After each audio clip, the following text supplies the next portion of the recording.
시편 119편 1절부터 8절까지 교독하겠습니다. 행위 완전하여 여호와의 법에 행하는 자가 복이 있으며 여호와의 규례를 지키고 진심으로 여호와를 구하는 자가 복이 있도다. 실로 저희는 불의를 행치 아니하고 주의 도를 행하는도다. 주께서 저희 법으로 정하사 우리로 긍실히 지키게 하셨나이다. 내 길은 굳이 정하사 주의 율례를 지키게 하소서. 내가 주의 모든 계명에 주의할 때는 부끄럽지 아니하리다. 내가 주의 의로운 판단을 배울 때에는 정직한 마음으로 주께 감사하리이다. 내가 주 율례를 지키오리니 나를 아주 버리지 마옵소서. 아멘. 시편 119편 앞부분을 읽었습니다.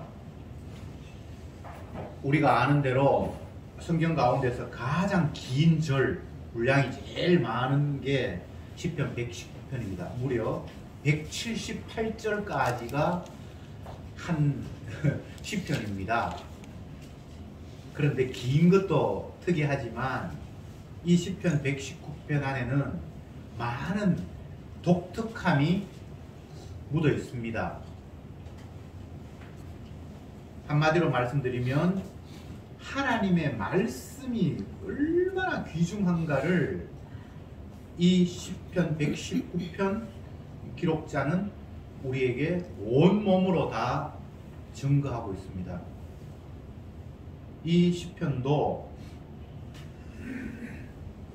1절부터 8절까지 그 다음에 8절, 그 다음에 8절 해가지고 히브리어 그 알파벳이 22개인데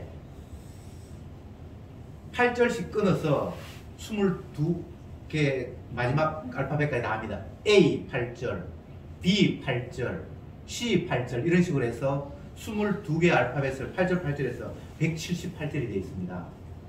굉장히 우려한 뭡니까? 그 화려한 그런 시구입니다. 근데 우리는 그런 건 못 느끼고요. 엄청나게 문학적으로도 뛰어난 그런 본문이 시편 119편인데 그보다 더 놀라운 것은 한 절 한 절에 다 주의 말씀, 주의 증거, 주의 규례, 주의 도 단어를 달리하면서 계속해서 말씀이라는 단어를 178편 안에 한 절 한 절 다 넣어놨습니다. 왜 그랬을까요? 이 시인은 하나님의 말씀이 너무나 소중하기 때문에 한 절 한 절 이야기하면서 단어를 달리하고 표현을 바꾸어서 주의 규례, 주의 율례, 주의 법도, 주의 도 때로는 반복되고 때로는 달리하면서 한 절 한 절 한 절 한 절 하나님의 말씀의 소중함을 온몸으로 담아낸 것이 본문의 특징입니다. 그래서 단순히 시고 화려하고 아름다운 테크닉이 담겨 있다라는 정도가 아니라 얼마나 하나님의 말씀에 사무쳐 있고 그 말씀을 절절히 갈구하고 기뻐하는가를 이 시인은 본문을 통해서 우리에게 전해주고 있습니다. 말씀은 교훈이거나 책망이거나 그런 정도가 아니라 생명이거든요. 신약에서는 말씀이 예수님이거든요. 그래서 여기에 오늘 시편 119편 1절부터 8절까지 읽었는데 이 첫 절, 1절, 2절, 3절, 4절, 8절까지 다 히브리어 알파벳 아lep으로 시작이 됩니다. A로 시작이 됩니다. 다 똑같이 우리 이야기하면 가로 기억으로 다 시작이 된다고. 1절도 기억으로 시작되고 2절도 니은 기억 8절까지 계속. 그런데 그 한 절 한 절마다 다 하나님의 말씀이라는 것들을 다 집어넣습니다. 1절에는 법, 2절에는 증거, 3절에 도, 4절에 법도, 5절에 율례, 6절에 계명, 7절에 판단, 8절에 또 율례. 이런 식으로 다 하나님의 말씀을 다르게 표현을 해서 그게 하나하나 한 절 한 절마다 다 박아 놓았습니다. 이걸 신약의 의미로 이야기하면 한 절 한 절 다 피를 박아 놓았습니다. 예수님의 살과 피를 그게 다 박아 놓았다고요. 한 절 한 절 다 십자가를 이야기하고 있다고요. 다른 말로 하면 말씀이 육신이 되어서 오신 예수님이잖아요. 한 절 한 절 다 예수님. 더 이야기하면 그분의 흘리신 피를 한 절 한 절에 다 박아 놓았다. 이렇게 이해하면 정확합니다. 그러니까 얼마나 그 말씀에 대한 사모, 감사, 기쁨이 이런 식으로 표현되었을까를 여러분 한번 생각해 보면서 본문을 보았으면 좋겠습니다. 1절에 행위 완전하여 여호와의 법에 행하는 자가 복이 있으며, 완벽하게 하나님의 법을 행하는 자가 복이 있다라고 이야기하고 있습니다. 어설프게 여러분에게 대입을 시킨다든지, 신앙 좋은 내가 존경하는 어떤 사람 앞에 대입시킨다든지 그런 행동을 하지 마세요. 어떤 인간도 그 행위가 완전하여 여호와의 율법에 행하는 자는 없습니다. 이것은 예수님의 모습입니다. 복이 있는 자는 예수님 말고는 사실은 없어요. 의에 줄이고 목마른 자가 복이 있다. 그건 예수님이고, 심령이 가난한 자가 복이 있다. 그건 예수님이고, 온유한 자가 복이 있다. 그건 예수님이고, 모든 성경은 예수님을 향하고 있습니다. 아, 그 집사님 진짜 하나님 말씀을 온전히 사모하네. 그런 식으로 어설프게 하나님의 말씀을 인간에게 대입시키지 마세요. 그런 인간은 없습니다. 1절 다시 봅시다. 행위 완전하여 여호와의 법에 행하는 자가 복이 있다. 이렇게 돼 있잖아요. 인간은 이런 사람 없습니다. 하나님의 아들이 그 행위가 완벽해서 하나님의 법을 행한 사람입니다. 이것을 요한복음 19장에서는 십자가 지시면서 다 이루었다라고 한마디에 외마디 비명을 지르시면서 운명하셨잖아요. 다 이루었다. 완벽하게 아버지가 내게 말씀하셨던 것을 완전하게 이제 다 이루었다. 그분이 복이 있는 거예요. 그분이 행위 완전하여 여호와의 법을 다 행했다. 2절에 여호와의 증거를 지키며 진심으로 여호와를 구하는 자가 복이 있다. 이게 하나님의 말씀을 증거라고 했습니다. 여호와의 증거를 지킨다. 그리고 그걸 구한다. 이게 예수님의 모습이거든요. 내가 이 땅에 온 것은 내 뜻을 행함이 아니라 아버지의 뜻을 행하기 위해서 왔다고 했잖아요. 그 모습이 이런 모습이거든요. 어떤 인간도 내 뜻 아닌 아버지 뜻대로 살아야 돼. 이런 인간은 없어요. 내 뜻이 반드시 있고, 가능하면 아버지 뜻과 내 뜻이 일치했으면 좋겠다.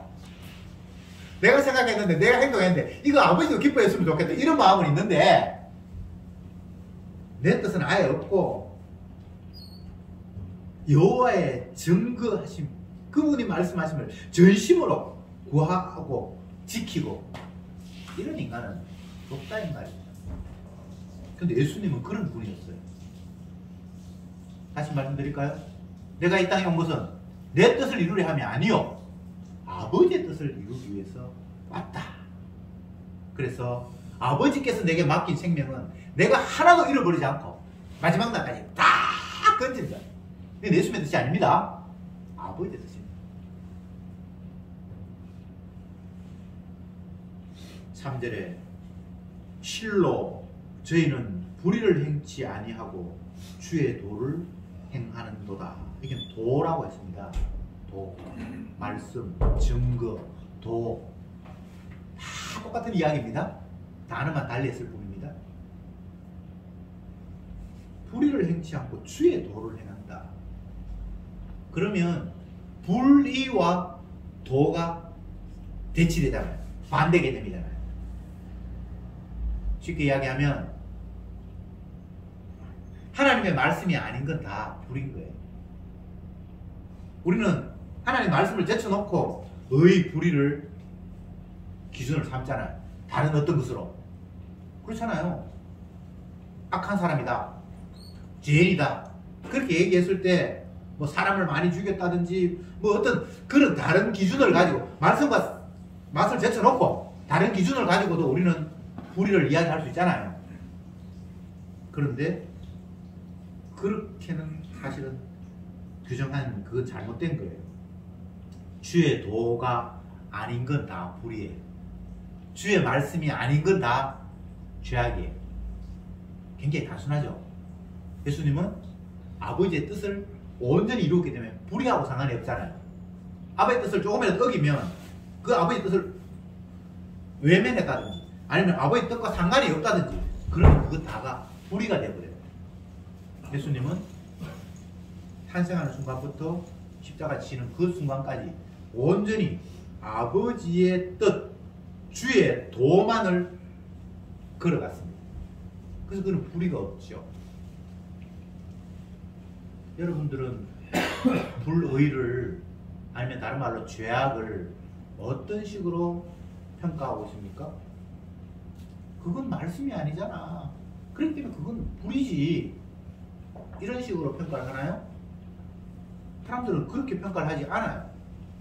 내 나름대로 죄악 개념이 따로 있어요. 하나님의 말씀의 기준과 상관이 없이 선악과 따먹었으니까 스스로 선악에 대한 인식들을 다 가지고 있습니다. 조금만 시간이 들어서 판단력이 생기기 시작하면 어린 아이부터 찌찌찌찌 안돼, 이건 안돼, 요건 돼, 다 판단력이 있어요. 근데 그 판단의 근거가 주님의 말씀인가요? 아니죠. 자기 나름대로 판단 근거가 다 있어요. 그러니까 그것은 다 시편의 기자의 관점으로 보면 불의인 거예요. 불의, 죄악인 거예요. 배고파서 밥 먹다. 뭐가 잘못됐는데? 육의 관점에서는 하나도 그게 잘못이 없어요. 배가 고파서 밥을 먹어. 잠이 와서 잤어. 뭐가 잘못됐는데?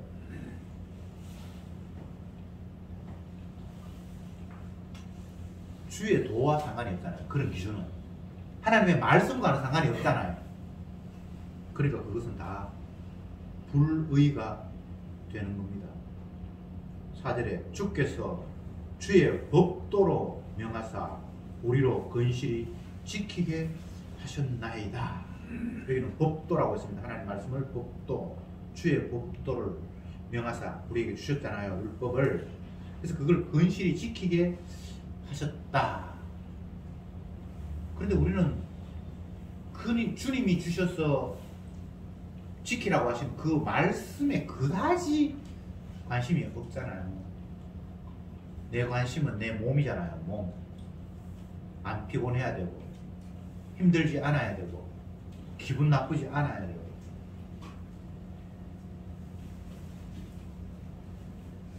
일전에 신문을 보니까 이런 걸 적어놨더라고요. 지금 여당의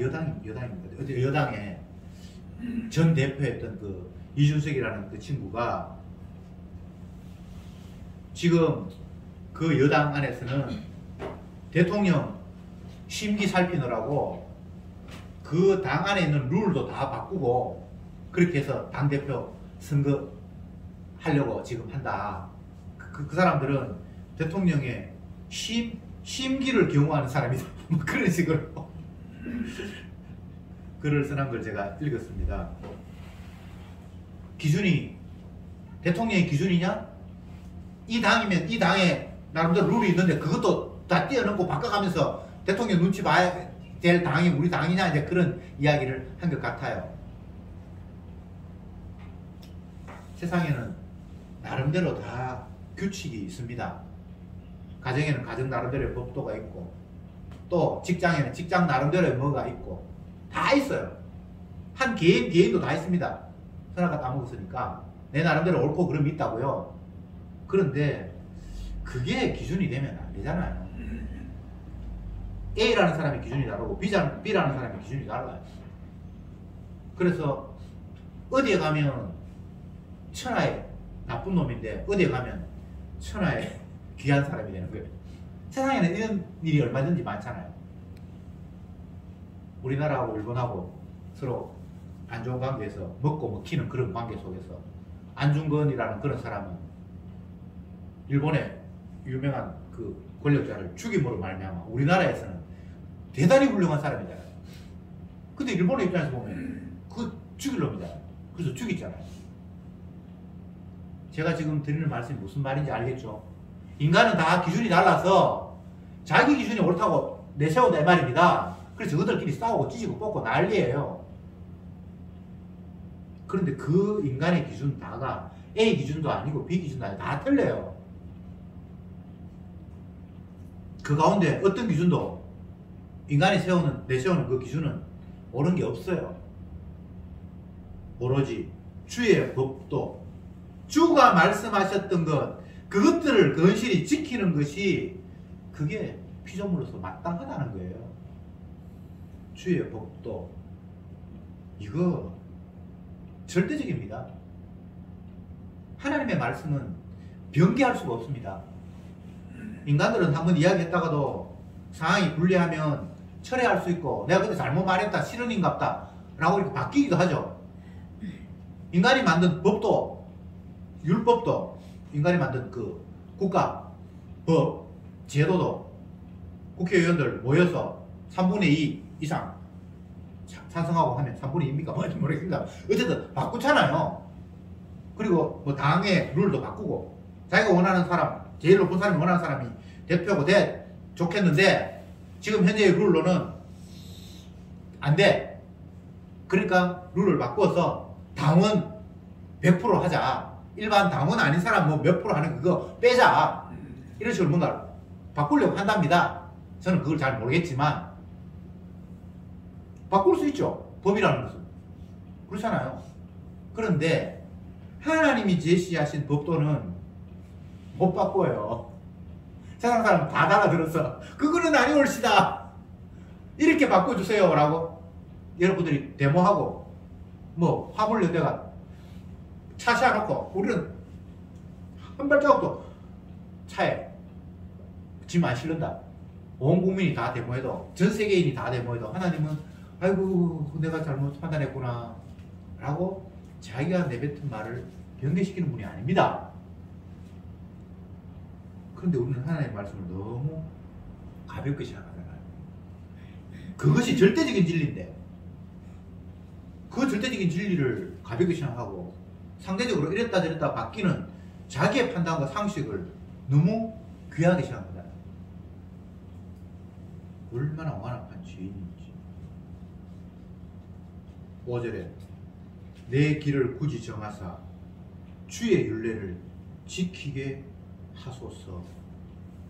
내 길을 정하는 것은 내가 정하는 게 아닙니다. 주의 율례가 있기 때문에 이미 내가 가야 할 길은 고정되어 있어요. 우리는 내가 다리가 있고 판단력이 있으니까 이 길을 가든지 저 길을 가든지 갈 수 있다고 생각을 하잖아요. 근데 그건 아니에요. 예를 들까요? 에서와 야곱이 태어나기도 전에 한 사람은 사랑받기로 했고 한 사람은 미움받기로 해서 태어났다. 에서가 미움받기로 작정하고 태어난 사람이거든요. 근데 생물학적으로 보면 자기가 먼저 태어나서 장자예요. 그 당시 사회에서는 장자가 재산의 모든 것들을 다 가져올 수 있도록 만든 사회였어요. 근데 동생이 거짓말로 아버지를 속여서 지가 형인 척하면서 자기가 장자의 복을 받아버렸거든요. 이게 있을 수 있는 이야기입니까? 그러면 속였으니까 무효잖아요. 반칙으로 했으니까. 그러면 아버지가 이 나쁜 놈 하면서 거짓말 시킨 놈을 저주하고 속은 사람을 다시 복을 줄 수 있잖아요. 근데 그게 안 돼. 왜? 하나님이 이미 큰 자가 어린 자를 섬기리라고 태어나기도 전에 말씀하셨고 에서는 저주의 표상으로 야곱은 복의 표상으로 하나님께서 처음부터 길을 정해 놓았기 때문에 그 주의 정하신 율례는 이게 길이 되어버려요. 그게 성경의 이야기예요. 그래서 성도는 길을 찾는 사람이 아닙니다. 하나님 바른 길을 걷게 해주십시오. 그게 말이야. 아니에요. 말도 안 되는 거예요. 주님 뜻대로가 없었어요. 그거 말고는 없어요. 가라 하면 가고, 오라 하면 오고, 먹으라고 하면 먹고, 먹지 말라고 하면 안 먹고. 내가 아는 지식으로 이건 먹으면 안 되고 이건 먹을 수 있고 그런 게 있어요. 하나님께서 그걸 또 이야기를 했으니까. 근데 베드로가 예수님께서 야 이거 먹어. 근데 보니까 자기가 생각할 때 이 못 먹는 것만 잔뜩 있어요. 주님 이건 하나님 법에 이거 못 먹는 겁니다. 먹으라. 못 먹습니다. 왜 성경에 그런 걸 기록해 놨을까요? 물론 구약에는 먹고 안 먹고가 의미가 있었어요. 그래서 어떤 건 먹으라고 했고 어떤 건 먹지 말라고 했어요. 그러나 그 의미는 예수님이 오시고부터는 이제 그 의미가 전혀 다른 양상으로 바뀌어버렸어요. 그건 그림자였어요. 그런데 아직도 그림자 속에 실체가 떡 당도하셨는데 아직도 어리석은 인간들은 그림자를 붙들고 있어요. 쉬운 예를 들면 앞으로 이런 집을 지을 겁니다 라고 모델하우스를 딱 만들어 놨어요. 아 이런 집을 앞으로 짓겠구나. 집을 사야지. 돈을 주고 샀는데 이제 모델하우스 말고 진짜 건물이 완전히 들어섰습니다. 그러면 그쪽으로 이주하면 되잖아요. 그렇잖아요. 나는 모델하우스 이게 좋아. 이스라엘 백성들이 그렇게 살아가는 거예요. 모든 인간들이 그런 수준이에요. 왜? 은혜가 안 오니까. 모델하우스가 전부인 줄 착각하고 있는 거예요. 구약이 완성인 줄 착각하고 있는 거예요. 구약의 모든 말씀은 무엇을 향해서 손가락질을 하면서 방향을 가르치고 있는데 이들은 그 가르치는 방향을 따라가는 것이 아니라 그냥 그 자체를 참이라고 생각하고 있는 거예요. 주님이 길을 정하셨습니다. 그러기에 내가 선택할 길이 따로 있는 것은 아닙니다. 얼마나 감사한 일입니까? 선택한다는 게 좋은 것 같죠? 아니에요. 내가 선택할 능력이 있다면 좋을 것 같지만 우리는 선택할 능력이 없어요. 우리는 어리석은 양 같아서 각기 제 길로 갔거늘. 근데 그 표현은 목자의 시선에서 바라본 양이에요. 목자의 시선으로 바라보니까 저 양이 어리석어서 지멋대로 가네 라는 평가지 양의 시선은 그렇지 않아요. 지가 판단했을 때 자기는 옳은 길을 가고 있어요. 여러분 이거 혼돈하면 안 됩니다.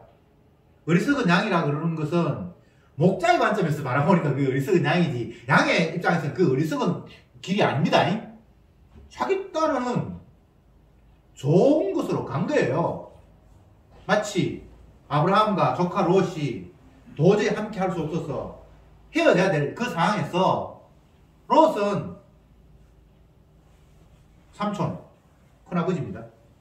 큰아버지가 이제 네 재산하고 내 재산하고 너무 막 많아졌으니까 섞여서 종들끼리 싸우는데 이제 너도 이미 장성을 했고 내 그늘에서 뭐 보살핌 받지 않아도 되니까 네가 한쪽을 정하면 내가 다른 쪽으로 가서 우리가 좀 떨어져서 살자. 창세기 나오는 이야기잖아요. 그럴 때 롯이 저쪽 어디 소아를 바라보니까 어떤 지역을 바라보니까 거기에는 너무나 살기 좋고 양들을 먹이기에 짐승을 먹이기에 좋아서 그쪽으로 갔다라고 이야기했잖아요. 자기 입장에서는 좋은 걸 선택을 했죠.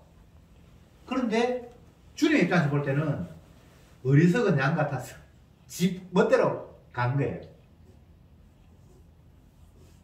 성경에는 주님의 시각으로 바라본 세상이 쫙 펼쳐져 있습니다. 그런데 땅에 있는 우리는 주님의 그 시각하고는 전혀 달라요. 그렇죠? 이걸 인정해야 돼요. 주님과 우리의 시각이 같아질 수는 없어요. 그것을 이사야에서는 내 생각은 너희 생각과 다르며 내 길은 너희 길과 달랐어 라고 한마디로 딱 집약해버렸어요. 어느 지점에 가면 우리가 점점 더 성경을 읽고 신앙생활 잘하면 주님의 수준까지 올라가서 같은 시각이 될 것 같다. 땡! 그런 일은 없습니다. 영원히 죄인은 자기 중심이에요. 주님의 뜻과는 상관이 없습니다. 그 평행선은 끝까지 갑니다. 그래서 주님이 우리를 죽이지 않는 한, 내 길을 막지 않는 한 우리는 내 길로 가는 거 중단할 수가 없습니다. 바울은 나는 날마다 죽노라 라고 말했는데 여러 가지 의미를 해석할 수 있지만 내 갈 길 주님이 꺾으셨다라고 해석하면 좋습니다. 나는 이렇게 해야 된다고 생각했는데 그 생각이 주님의 뜻과 달라서 또 주님이 나를 부셔버렸다. 그게 은혜예요. 얼마나 감사한 일입니까? 5절을 다시 제가 보겠습니다. 내 길을 굳이 정하사 주의 율례를 지키게 하소서. 내 길을 일방적으로 주의 율례가 딱 정해놨습니다. 그러니까 그 길로 갈 수밖에 없어요. 사실은 이것을 예수님은 십자가 지시면서 엘리 엘리 라마 사박다니, 아버지 아버지 어찌하여 나를 버리셨나이까, 그 말씀도 하셨지만 더 중요한 것은 나의 원대로 마옵시고 아버지의 원대로 하옵소서 라고 말씀하셨죠. 나의 원은 십자가 안 지는 건데, 고통 안 받는 건데, 쓴 잔을 안 마시는 건데, 그렇지만 이미 내 길은 정해져 있잖아요. 여기 굳이 정하셨잖아요. 주의 윤리로. 그러니까 내가 원하는 대로 말고 아버지 정하신 대로 되기를 원합니다. 그리고 이 성경에 다 예수님 이야기예요. 우리는 이게 있을 수가 없습니다. 6절에 내가 주의 모든 계명에 주의할 때에 부끄럽지 아니하리이다. 여기 계명이라고 나오는데 계명 안에 있을 때만이 부끄러움이 없다. 바꿔 이야기하면 계명을 벗어나면 그건 그냥 부끄러움의 자리다 이 말이잖아요. 이 부끄러움의 표현은 주님께서 마지막 날 알곡과 죽정이를 나누고 양과 염소를 나눌 때에 부끄러움이 드러납니다.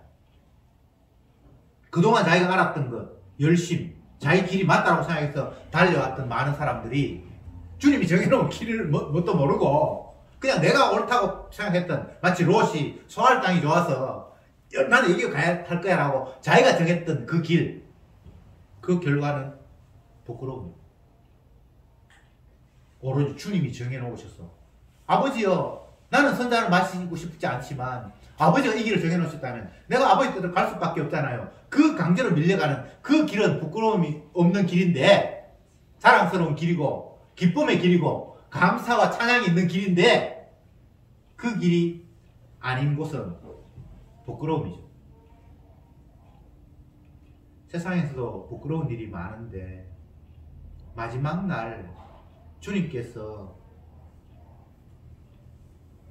구원하시는 백성, 용서받은 사람이 가는 그 길과 반대편의 그 길, 거기에 진정 부끄러움이라는 게 존재합니다. 인간들은 나름대로 자기의 체면을 유지하면서 모든 것들을 결정하고 행동하고 말하고 그렇게 살아왔는데, 자기 판단대로 자기가 정한 길대로 하나님 정해놓은 길이 아닌, 근데 그 결과는 정말 부끄러운 그런 길이 될 수밖에 없다는 사실을 6절은 우리에게 일러주고 있습니다. 7절에 내가 주의 의로운 판단을 배울 때에는 정직한 마음으로 주께 감사하리다. 여기는 의로운 판단, 주의 의로운 판단, 이게 이제 말씀인데, 이걸 배울 때에는 정직한 마음으로 주께 감사한다. 그러니까 주님의 판단, 의로운 판단, 거기에만 감사가 있어요. 주님의 판단이 아닌 다른 곳에는, 인간의 판단에는 거기에는 답이 없습니다. 감사가 아니니까 결국은 원망과 진노와 분노와 슬피 울며 이럴 갈미 있겠죠. 주님의 판단 아닌 판단. 여러분 판단하지 마세요. 베드로에게 주께서 베드로야 먹으라. 주님 이거 내가 알기로는 구약에 이거 먹으면 안 되는 건데요. 그런 판단 주님의 말씀 앞에는 안 됩니다. 내 생각이 어떻든 나는 쓴 잔을 마시고 싶지 않든 말든 그런 판단하고 상관이 없이 주가 말씀하셨기 때문에 그것은 온전히 되어야만 하고 거기에만 진정으로 감사가 피어날 수 있는 바탕이라는 겁니다. 참 이렇게 단순한데 이게 인간이 할 수 있는 게 아니에요. 시키면 시킨 대로 하는 거 이거보다 더 쉬운 게 없잖아요. 내가 판단한다고 머리 쓰고 얼마나 피곤합니까? 저는 그 주식 매일 그 화살표 들여다보면서 팔았다가 샀다가 하는 그 사람 보면서 정말 신기해요. 저 피곤함을 평생을 저걸 해야 되나. 제 친구 가운데도 그런 직장에 있는 사람이 있는데 자기 아버지가 이제 연세가 많아서 더 이상 직장생활을 못하고 늘 심심할 것 같아서 자기가 200만 원을 500만 원인가 드리면서 아버지 심심한데 이게 필요한 거 주식 사가지고 그냥 날마다 객장에 나가서 오르락 내리락 하는 거 보면 재밌습니다. 그럼 자기가 그 퇴직하신 아버지한테 500만 원 드렸대. 그러니까 막 화를 냈다가 떨어지면 화가 나죠, 그죠? 어떤 때는 막 웃다가 왜 그럴 거예요? 시간은 잘 가기는 시간은 잘 가는 거 맞는데 객장에 가서 날마다 그걸 쳐다봐야 되니까 이 인생이 도대체 그게 뭡니까? 화살표 인생 내려갔다 올라갔다가 쭉 올라가면 기분 업되고 내려가면 기분 다운되고 이건 향방이 없는 감사가 없는 쉽게 이야기하면 7절로 이야기하면 의로운 판단이 아닌 거잖아요. 그렇죠, 그죠? 그러니까 우리는 판단하지 마세요. 주님이 하라고 하면 하고 하지 말라고 하면 안 하고. 근데 이게 우리 마음대로 되는 게 아니잖아요. 그러나 분명한 것은 주님의 판단만 의로운 판단입니다. 그건 인정합시다. 나는 다 어리석어요. 그래서 내 판단은 다 제 갈 길로 가는 거예요. 지 소견에 옳은 대로 행하는 거예요. 그러나 그것은 의로운 판단은 아니다라는 거예요. 그래서 순간순간 은혜가 떨어지면 열심히 판단했다가도 뒤집는 은혜가 있어요. 부서지는 은혜. 에이 씨가 아니구나 하면서 그냥 엎어버리는 그 은혜. 요한복음으로 이야기하면 물동이 들고 찾아가서 오늘도 물 한 모금 얻어서 살리라고 하는 그 모든 것. 에이 물동이 집어 던지는 그런 순간. 그렇다고 해서 그 사람이 물 없이 사는 건 아니고요. 그것보다 더 귀한 걸 그 순간에 발견했으니까 물동이가 안 귀한 거예요. 내 판단이 안 귀한 거예요. 내 선택과 내 노력이 안 귀한 거예요. 그래서 그 집어 던지는 일이 은혜 가운데서 일어나는 거예요.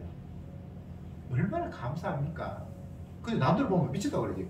힘들게 물동이 지고 둘이 막 더운데 퍼올려서 물을 잔뜩 가지고 집으로 가야 되는데 그걸 집어 던지면 옆에 사람들 보면 얼마나 어리석겠습니까?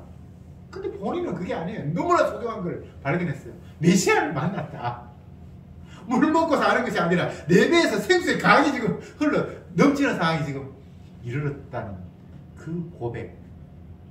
그게 의로운 판단에 부닥친 은혜의 성도의 모습입니다. 8절에는 이렇게 되어 있습니다. 내가 주의 율례를 지켜오리니 나는 나를 아주 버리지 마옵소서. 주의 여기 율례라고 되어 있네요. 율례를 지켰사오니. 내가 지킨 거 아니고 주님께서 지키게 하셨죠. 엘리 라마 사막다니라는 말은 어찌하여 나를 버리셨나이까 라는 말인데 그게 버린 것 같은데 버린 게 아니에요. 이것도 참 역설이죠. 죽었는데 영생에 들어가 버렸어. 그게 십자가 사건이잖아요. 우리는 안 죽어야 되는데 이 생명이 계속 연결돼야 영생이라고 생각하는데 차 마시는 시간에 이놈 이사님 그렇게 이야기했죠. 생명이 돼야 되는데 목숨 생존에 관심을 갖는 인간들. 저희들이 그랬잖아요. 생존, 목숨이 지금 끊어질거든. 아이고 이 어리석은 인간아. 그 목숨은 언제나 끊어져. 지금 배뒤집혀서 죽는 거나 나중에 늙어서 죽거나 그 목숨은 끝나는 거야. 내가 너에게 주려고 하는 거는 목숨을 유지시키는 것이 아니라 영원한 생명이야. 생명. 그게 깨닫기 전에는 알지 못하는 거잖아요. 8절에 그 이야기를 하고 주의 율례를 지켜 싸우네. 아주 버리지 마옵소서. 버리지 마옵소서 역설적인 표현인데 주님께서 품으신다는 거예요. 율례 안에 있는 자, 주님의 규례에 따르는 자를 주님이 영원히 품는다라는 이야기를 이렇게 역설적으로 표현을 하고 있습니다. 생명은 주님의 말씀 안에 있습니다. 더 정확하게 이야기하면 예수님의 살과 피에 있습니다. 내 살과 내 피를 먹지 아니하면 너에게 생명이 없나니.